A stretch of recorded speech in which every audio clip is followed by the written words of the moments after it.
All righty. Thank you, Lylan, Dr. Ferris. Appreciate it. Always appreciate doing something with doctors' data, and you all. You have such a great team. And I feel happy to be included in you educating your customers and your people, your clinicians. So, hi, everybody. I know more of you will come on. We have, I think, over 400 that have registered. We'll probably have around 100 today live in attendance at the time. So, polycystic ovary syndrome. I'm hoping to go kind of lighter, a lighter touch on the diagnostics, and then focus on some therapeutics. But we'll see. I tend to get, excited about saying as much as I can possibly say in 60 minutes, but I'll try to slim down in certain places, because I'm going to make some assumptions that you all know some things already. Lila mentioned my co-ownership with Botanica. I'm on the scientific advisory boards of a few companies and on the Speakers Bureau of Doctors' Data, as you can see there. Okay, PCOS. So this is the most common endocrine disorder in reproductive age women. You might already know that. About 5 to 10% of the population in the U.S., female population, depends on, what paper you read. Sometimes if it's not at a referral center, it's a little bit lower. The majority of women who have secondary amenorrhea have it due to PCOS. So in the workup of secondary amenorrhea, the algorithm of steps to take in making the proper diagnosis, PCOS is on that algorithm. Again, and also the majority of women that have some phenotypic sign of androgen excess or a laboratory androgen excess, it is due to PCOS, in fact. And androgen excess, hair thinning, acne, hirsutism. PCOS is a genetic trait, and it has some influences from the environment without any clear etiology. And by environment, I don't mean necessarily environmental exposures. I mean nutrition, stressors, nutrition, especially things that lead to insulin resistance. And the causes, we'll talk a lot about the ovulatory and menstrual irregularity, the suboptimal or downright infertility status, the hyperandrogenism, and the metabolic dysfunction, because PCOS can cause all these things. This is, there's something that's you'll come across in pretty much all papers on PCOS is the Rotterdam criteria. And this is where PCOS gets, sometimes it's not a hard and fast diagnosis, because there's no one simple test or even two simple tests or even three simple tests that say, hey, you have PCOS. We don't do your classic hormone testing. That's just really not relevant anymore to diagnose PCOS. It's not even relevant to do insulin testing to diagnose. We can use some of these tests to, when we'll talk more about lipids and glucose and insulin monitoring and such as a consequence of PCOS. But you have to have at least two of the following three features. That is the Rotterdam criterion. It doesn't matter which two. So either infrequent or not ovulating at all is one of those features. Phenotypic or clinical signs of hyperandrogenism, like I mentioned, or an elevated total testosterone. We don't really need to do free testosterone anymore. The most accurate marker in the conventional literature is total serum testosterone. And then polycystic ovaries, where at least one of the ovaries has 12 or more follicles of a certain size or a certain volume.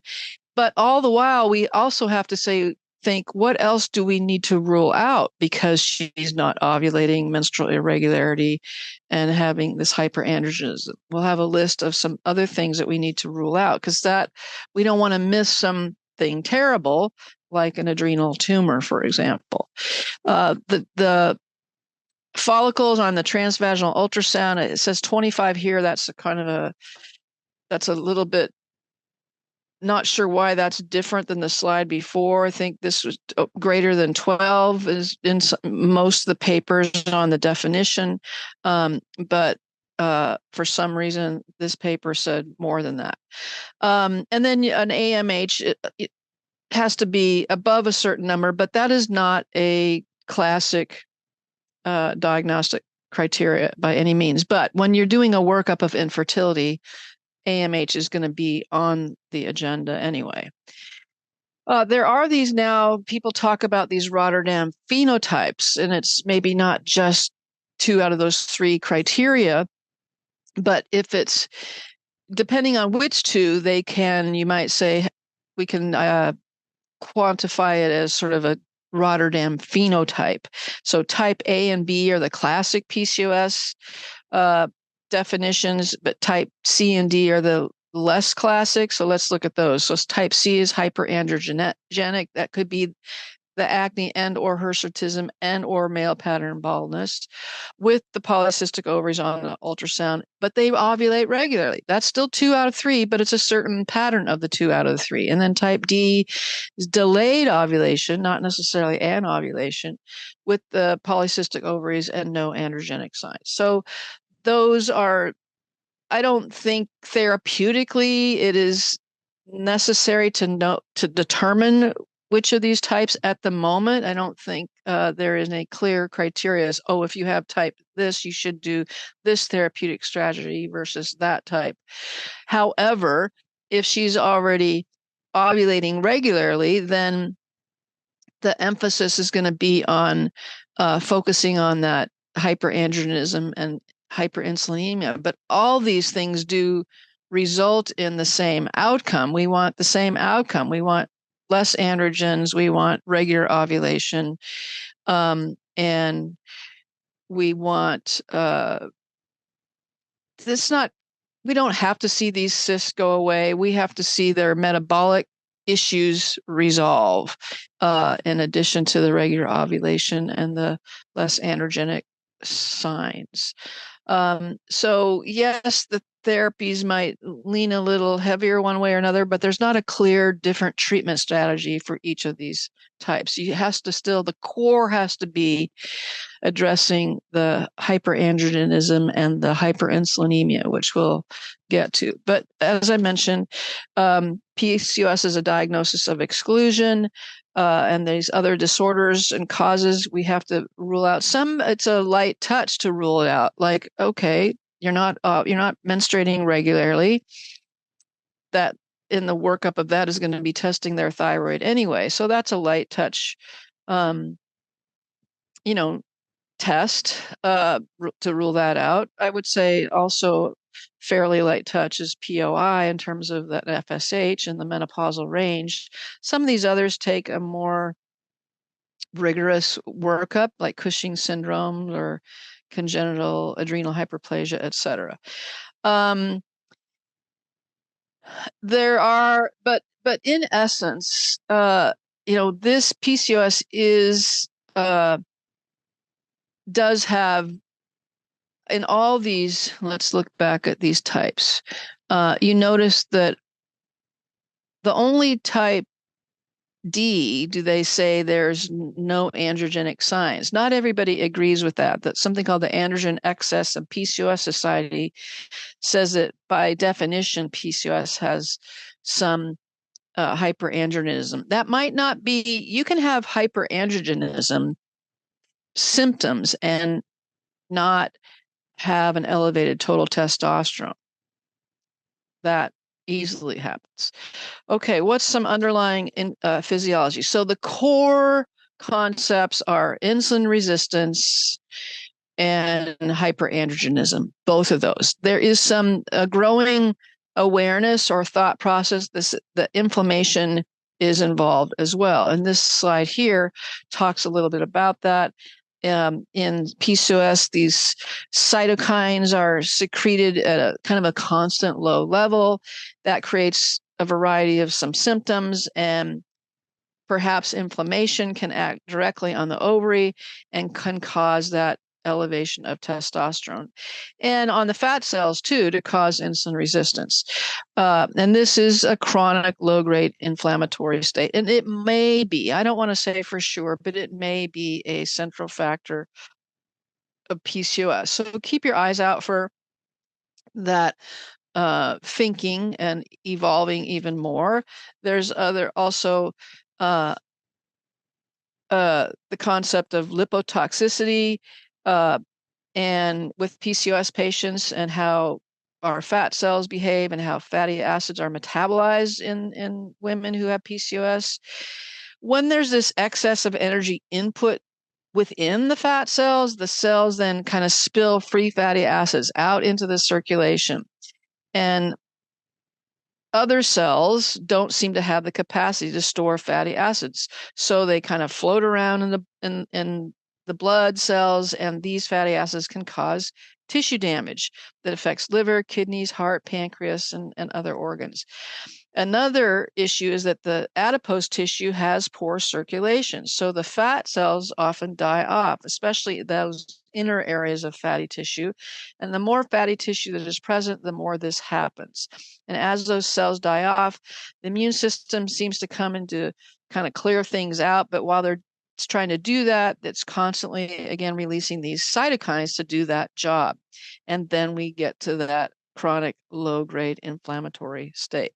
So this would be especially true in overweight or obese PCOS patients, and certainly not all PCOS patients are overweight or obese. There are lean PCOS patients, and sometimes that flummoxes some clinicians. But now you know, don't be deterred if she's lean. Fortunately, she will have some that will bode better for her risk for heart disease. So what else is happening? So the elevated androstenedione and testosterone in the peripheral blood is occurring, and or an increased androgen effect on the skin and those hair follicles. And those high androgens within the ovary inhibit the maturation of ovarian follicles, and therefore we get this polycystic ovary, or it used to be called rosary bead ovaries when I was in medical school, and then the inhibition of ovulation.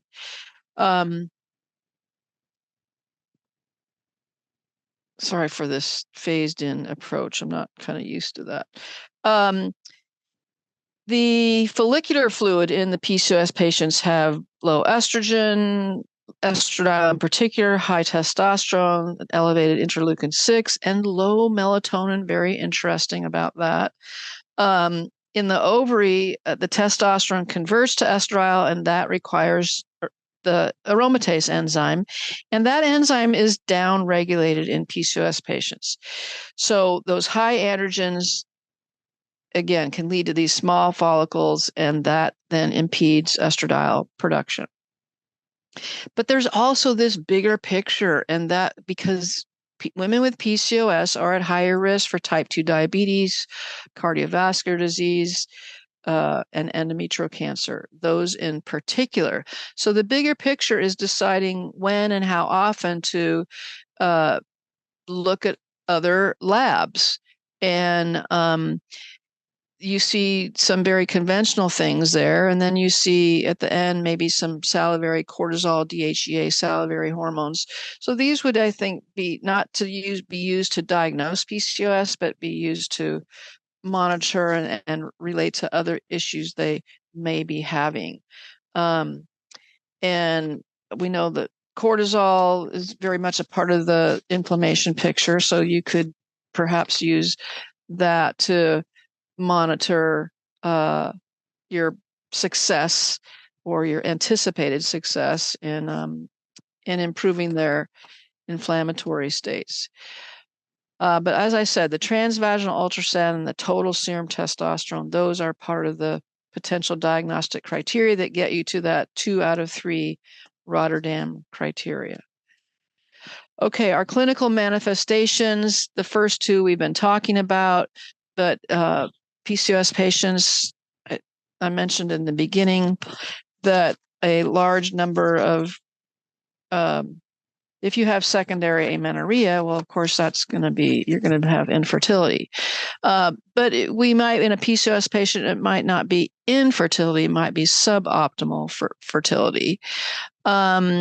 Appetite control, because those glucose insulin mechanisms, some obesity sometimes. I think about 60% of PCOS patients have obesity. Definite increased risk for type 2 diabetes, more so if they have obesity and PCOS, metabolic syndrome, and I mentioned the increased cardiovascular uterine cancer risks.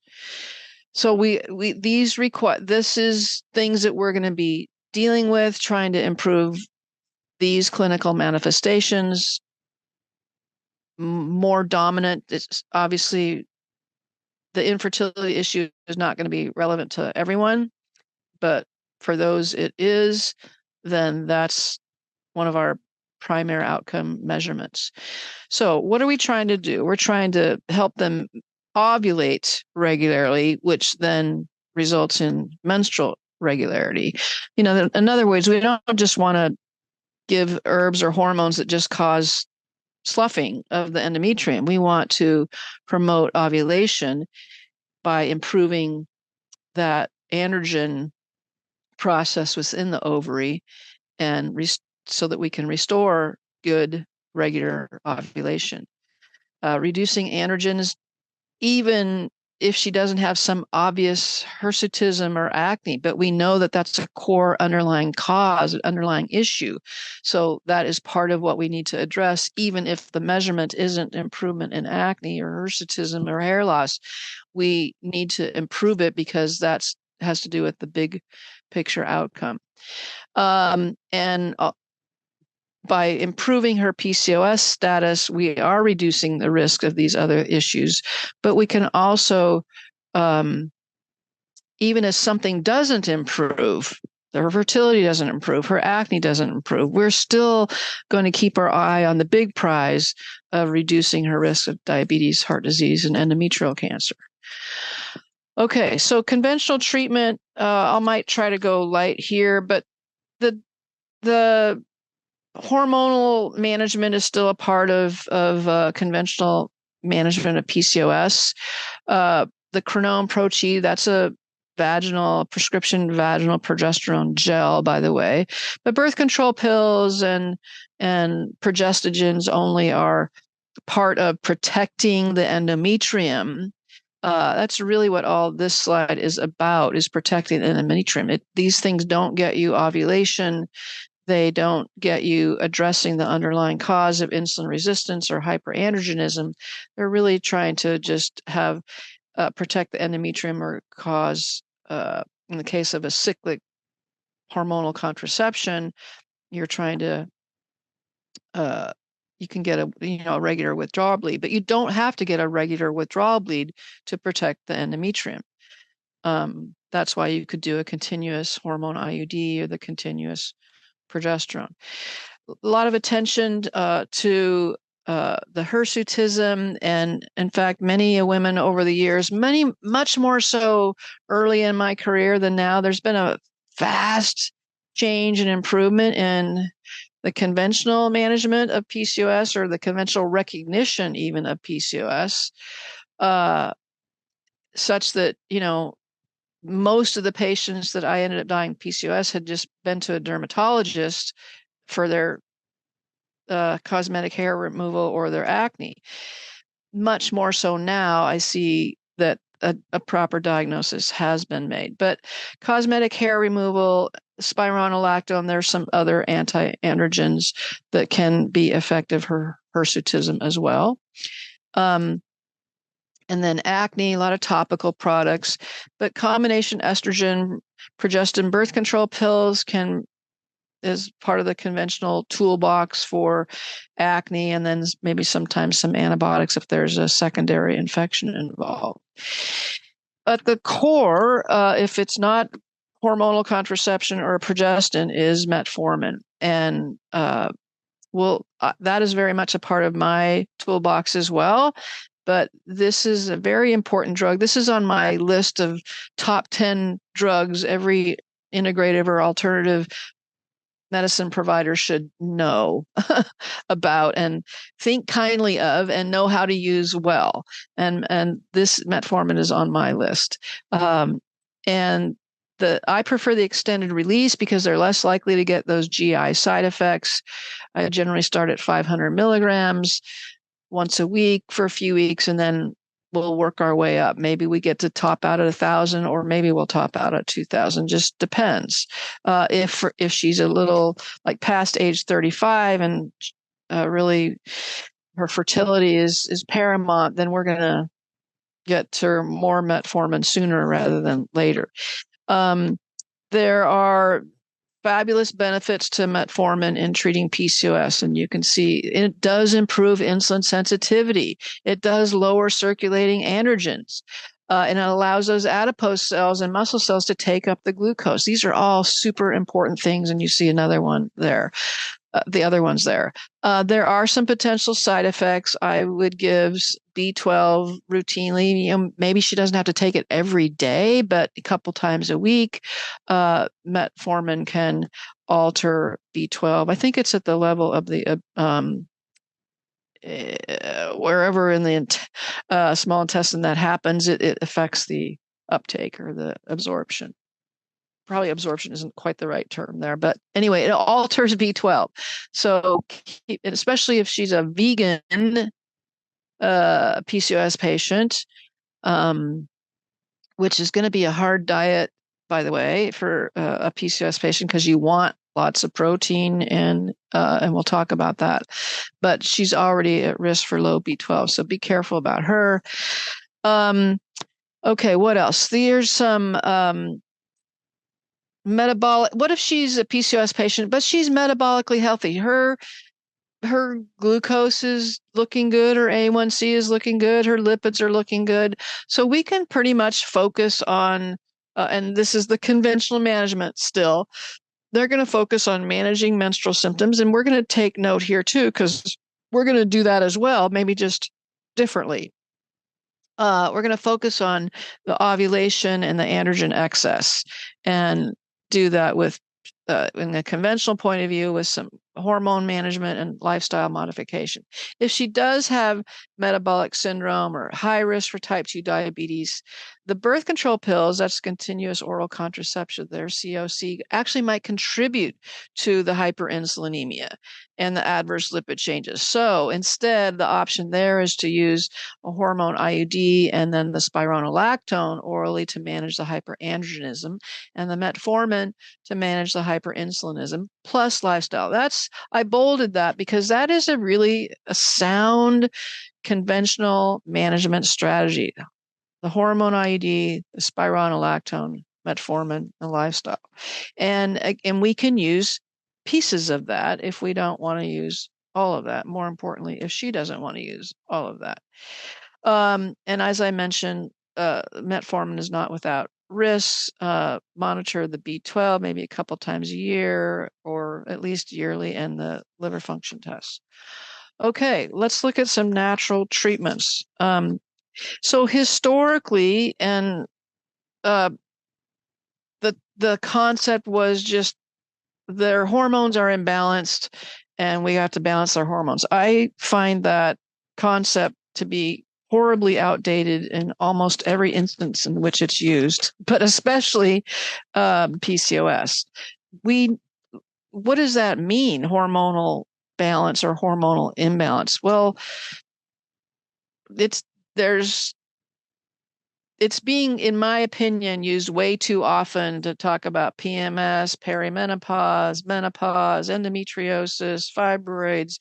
It seems like that term is used when you don't really know what is going on. But I'm sure there are some exceptions, but I would rather see that term used in addition to, if it's going to be used at all, in addition to an actual diagnosis, because hormonal imbalance is not a diagnosis. So if we use that term, let's use it as an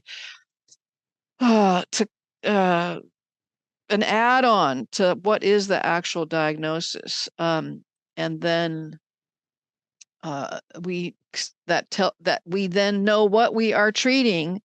We are treating her PCOS. We are treating her PMS. We are treating, and yes, hormonal balance is the desired state.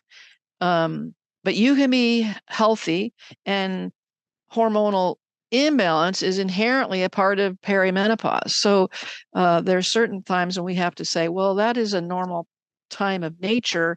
So how do we handle that? How do we adapt to that? How do we help her handle those normal physiological unpredictable changes? But we have lots of research now in some fabulous natural ingredients, and that's what I want to talk about the rest of our time. Okay, exercise. Well, there's rarely anything bad we could say about exercise. I often say that I don't think there's any pill, vitamin, drug, herb, amino acid, therapeutic intervention of any kind that has as many therapeutic benefits as exercise. It's vast. And improving androgen levels and egg quality and ovulation is just one tiny little part of what exercise can do. So we want to do some cardio, 5 or more hours a week. This is, more than your typical recommendation to just reduce the general risk of things, which is sort of half hour, 4 or 5 times a week. But now we're talking about a little bit more, a little bit longer, and definitely 5 or more hours a week, and maybe even focus more on bringing in some strength training into the picture, also to improve that glucose insulin mechanism that more muscles can provide.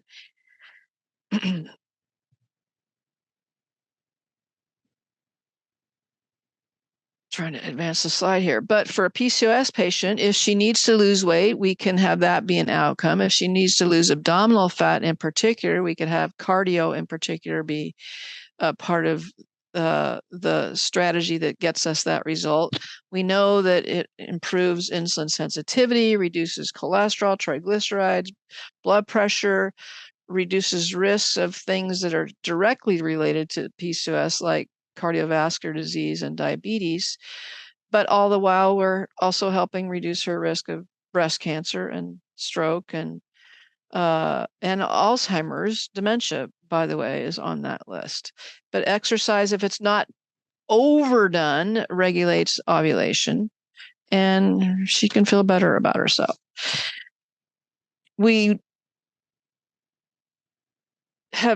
There's some nice data that says intensive lifestyle intervention reduces the risk of diabetes by over 50%. That's incredible. It's incredible. Why is it so hard to do? Why is it so hard to get people to do it? Why is it so hard maybe for our own selves to do it? It's one of the bugaboos of life, it seems, is how do we help change a habit? By the way, there's a fabulous thing, if you haven't seen it, it's called The 1 Minute Secret to Changing a Habit. There's a nice little YouTube video, take you about 9 or 10 minutes to watch it. I also put it on my blog, drtorihudson.com. And basically, it's a really great concept. And in the short version is you help her set her goals ridiculously low to start with, and you succeed at the ridiculously low goal, and then she's motivated, feels good, and now she's ready for the next little bump up in goals. 1 minute secret to changing a habit. Okay, the diet.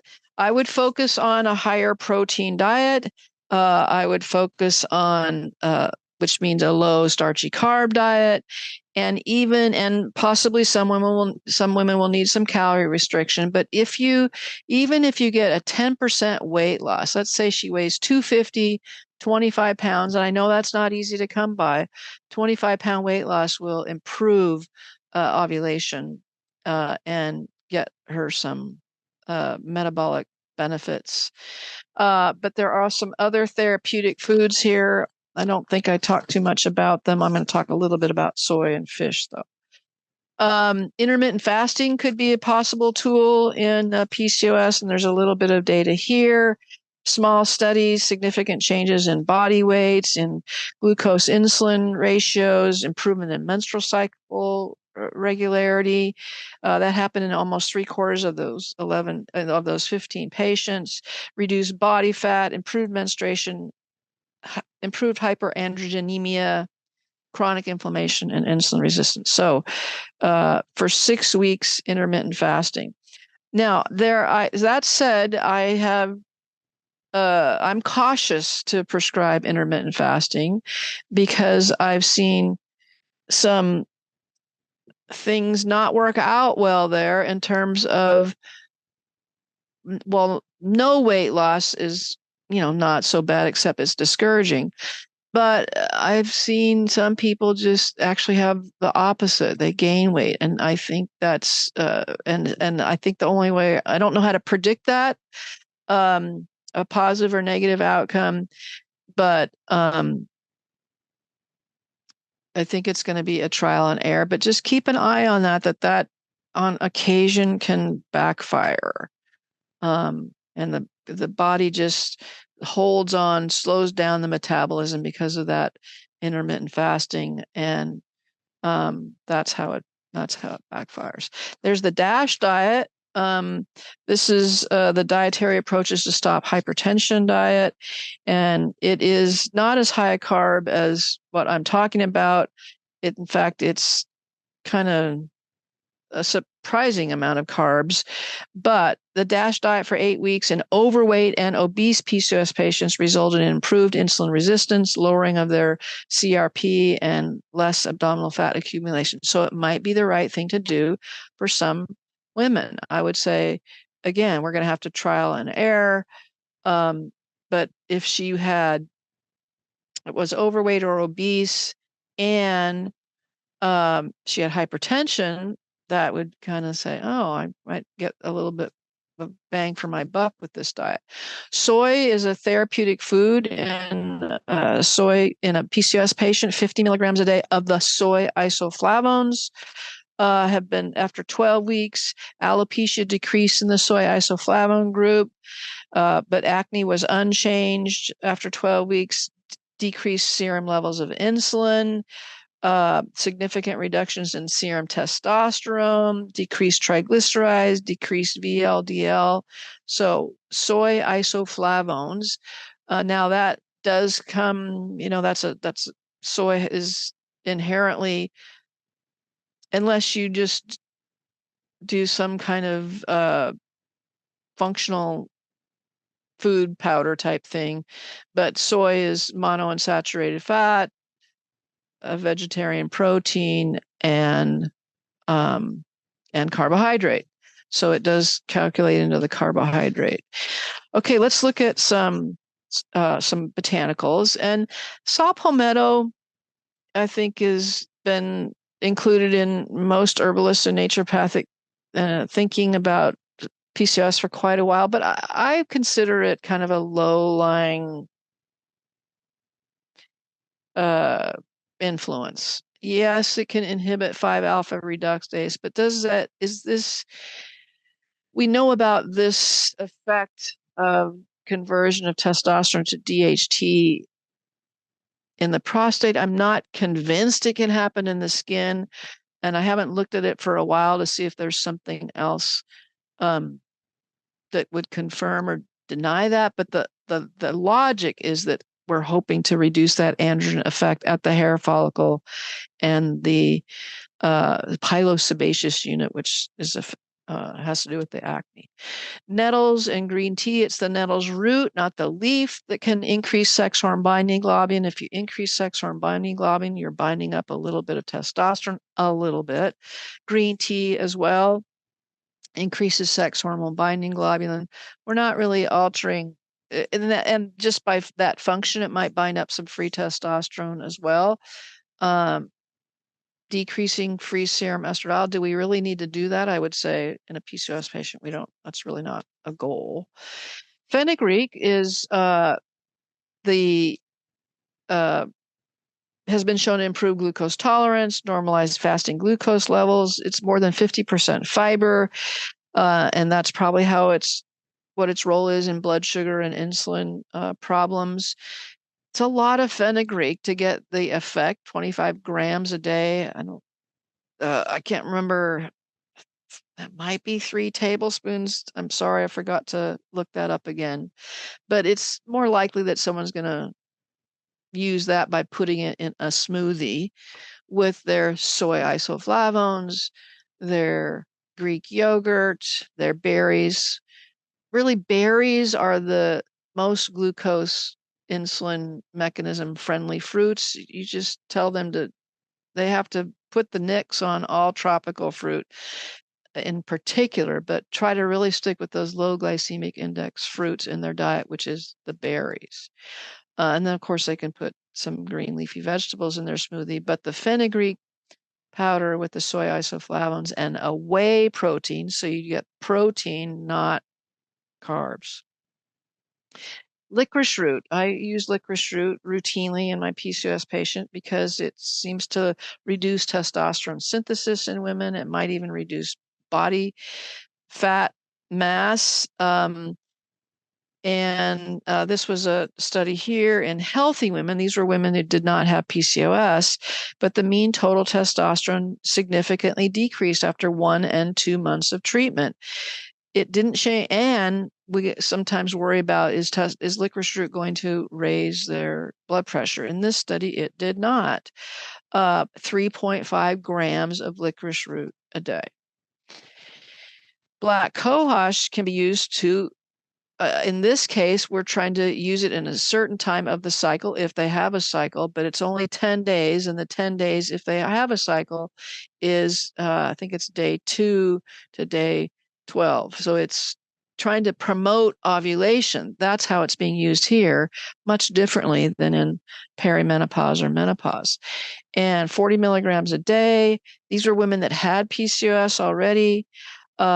40 milligrams a day for 10 days, or they were given Clomid 100 milligrams a day for 5 days. After receiving black cohosh, they had significantly greater progesterone levels and endometrial thickening. So what does that tell us? If they had significantly greater progesterone levels, then we know she ovulated because of the black cohosh. Endometrial thickening,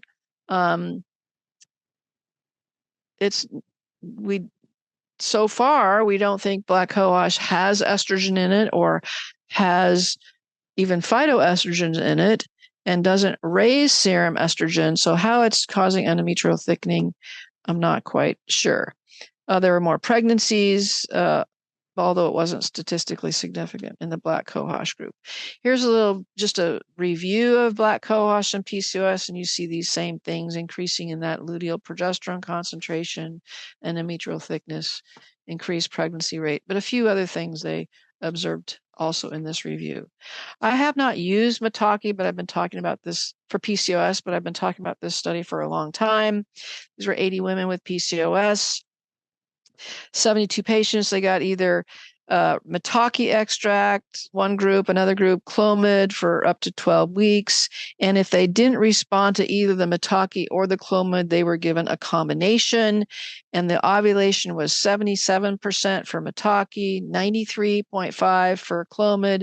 And for the combination, if they had failed Metaki, 7 out of 7 responded to both. So you would think it was from the Clomid because they had failed the Metaki.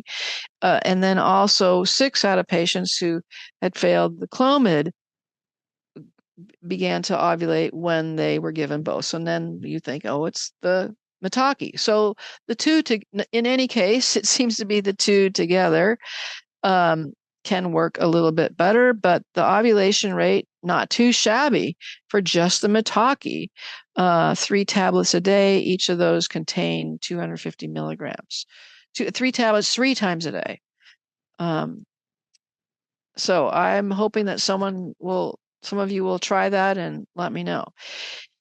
Here's a study now. It's about 14 years old. So I've been using spearmint tea for a long time. This was 1 capsule twice a day. And after even just 1 month, I believe it was after 1 month, possibly 2. I even re-looked at this morning. I think it was even after 1 month. Total testosterone decrease, free testosterone decrease, DHEA sulfate decrease. So all the things that we want to have happen. Even chamomile, this was not a tea, this was chamomile capsules. Each capsule had 370 milligrams 3 times a day for 12 weeks. Testosterone levels, again, decreased significantly over the course of the 12 weeks compared to placebo. So 2 very simple herbs, well, 3, licorice root, chamomile, spearmint, really simple herbs. Cinnamon, also another simple herb. And this study has been around for a little while as well. 45 women with PCOS, they took either 1.5 grams a day of cinnamon or placebo for 6 months. Menstrual cycling was more frequent in the women taking the cinnamon, another simple herb. Berberine, berberine, I think, is getting hotter and hotter in terms of those of us using it. It's a compound found in the roots and the stem bark of many plants: golden seal, golden thread, barberry, and in Portland, Oregon, my local favorite, Oregon grapefruit, which is prolific in the northwest part of Oregon. Has lots of compelling research on lipid profiles, improving cardiac function in those who have congestive heart failure, improving blood sugars in those with type 2 diabetes, even some other things like H. pylori and Candida and E. coli. But in here, we have 102 women with PCOS. They were given a classic dose, slightly less than classic. They were given 400 milligrams 3 times a day of berberine hydrochloride. I typically use 500 milligrams 3 times a day because that's the research I was more familiar with for lipid management. So we have a product that we use in our pharmacy that has that 500 milligrams per pill. But after 3 times a day for 4 months, 14 out of those, how many women? 102 women regained regular menstrual cycle. And it was whether they were normal weight or overweight or obese that occurred. The ovulation rate improved with the result of 25% of the women over the 4 months, with more improvements in the overweight and the group than in the normal weight group. And then other things improved, like insulin resistance, triglycerides, cholesterol, LDL. The only laboratory change in the overweight obese women, though, was a decrease in total cholesterol. That's odd and unfortunate, but it was the normal weight women that seemed to get the most benefit in those markers. So compared to metformin, let's just look at the big fish bullet point. Overall, subjects receiving either berberine or metformin had significant improvements in measures of insulin sensitivity compared to placebo. There was no significant difference between the berberine and the metformin. I love studies like that, where the drug is sort of standard of care, it works great, and then we compare it to an herb and boom, it works just as well. Love that. Berberine even had a little bit better effect on lowering triglycerides, cholesterol, and LDL than did the metformin. Not surprising. And berberine even bumped up the HDL a bit. So berberine, 500 milligrams 3 times a day in this particular study. I know you have some questions, so let's try to go quickly here. NAC is one of my mainstays for PCOS, and there's some studies comparing NAC to metformin. The percentage of patients with regular menses increased in the metformin group from 17% to 47%, in the NAC group from 29% to 53%. So that looks roughly, comparable. NAC significantly decreased both total cholesterol and LDL. That metformin only decreased the total cholesterol. Metformin, love this substance, 600 milligrams 3 times a day. That's the typical dosing. Here's another one, improving body mass index, abnormal uterine bleeding, fasting blood sugar, fasting insulin, and lipid profile. It worked better than the metformin. And this one I'll let you look at, just using a metformin and Clomid-resistant PCOS patients. Again, it was a strong contender in that first study, but there is some, not all studies show that. There is evidence against the use of NAC in Clomid-resistant PCOS patients, and so there are 3 trials where it didn't work, but that's a different population, Clomid-resistant. Here's a systematic review of NAC, a total of 8 randomized controlled trials, improved insulin, improved live birth, spontaneous ovulation compared to placebo. But not all studies in this systematic review, kind of a gamush of 8 studies, they did not find evidence of improving menstrual regularity, acne, hirsutism, BMI, fasting insulin, etc. And this overall did not show better with NAC than metformin. So to me, it's not NAC alone that I would be doing in natural medicine anyway. It's going to be NAC plus inositol in particular, and then other things. And we'll talk about a kind of a summary treatment plan.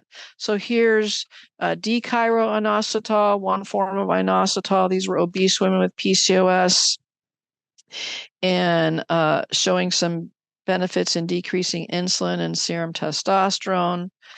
Myo-inositol, that's definitely on my top tier list, lowering fasting blood glucose, the fasting insulin, the insulin sensitivity index improves, lowering total testosterone, lowering DHEA sulfate. That's all the things that we want.